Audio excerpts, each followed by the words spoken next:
নিজের ইচ্ছা এসেছো নাকি বাবার সাথে এমনিতে এসেছো? আমি আসলে বাবার সাথে ঘুরতে এসেছিলাম, পরে দেখলাম যে একটা অনুষ্ঠান চলছে, এর জন্য আজকে এটাই। অনুষ্ঠানটা আসলে কিসের জন্য তুমি কি জানো?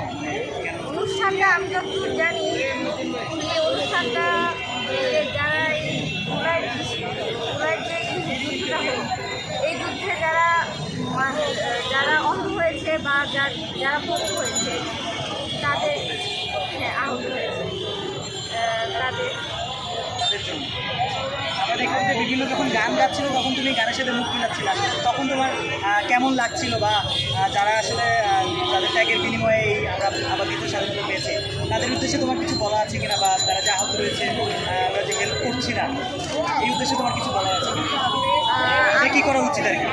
আমি একটা কথাই বলবো, যারা আহত হয়েছে তাদের আসলে আমাদের সাহায্য করা উচিত। বা যে বলবো যে অনেকে খাবার পাচ্ছে না, হসপিটাল থেকে খাবার দিচ্ছে না, তাদেরকে খাবার দেওয়া উচিত। বলবো যে যাদের বাসা হসপিটালের কাছে আছে তারা তাদের আসলে ওই ওয়ার্ডে গিয়ে যারা খাবার পাচ্ছে না তাদের খাবার দেওয়া উচিত।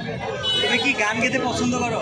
হ্যাঁ, গান গেতে পছন্দ করি। এই জন্য কি আসলে গানের সাথে গলা মিলাচ্ছিল বা এমন কিছু? হ্যাঁ, আমি গানগুলো শুনেছি, ওই জন্য একটু গান গেলাম। শেষের যে গানটি গাইলো, আসলে এই গানটি কেমন লাগছে? গানটি আসলে আমার one of the favourite song, এজন্য গেলাম। একটু এক লাইন দিয়ে শোনাতে পারবে? আমার একটা ফেভারিট লাইন আছে, আমার বিচার তুমি করো, তোমার বিচার করবে কে? কবে তোমার দখল থেকে মুক্তি আমায় দেবে। এটা আলটিমেটলি সব মিলায় আসলে একটি সরকারের পতন হলো, ছাত্র জনতার বিদায় হলো, আলটিমেটলি তোমার কাছে মনে হয় ছোটো বয়সে এখনো আসলে ওইভাবে সব কিছুই বুঝতে পারো না বা সব কিছুর আবহাওয়া তুমি বুঝো না, তারপরে তোমার কাছে কেমন লেগেছে সব কিছু মিলে? সব কিছু ভালোই লেগেছে, কিন্তু যে হাসিনা যে কাজটা করলো এটা আসলে ভালো পারে না, ওর প্রথমটা আসলে দরকার ছিল। আচ্ছা, উনি বলছে যে উনি আবার টুক করে দেশে ঢুকবে, এই বিষয়ে কি তোমার কিছু বলার আছে?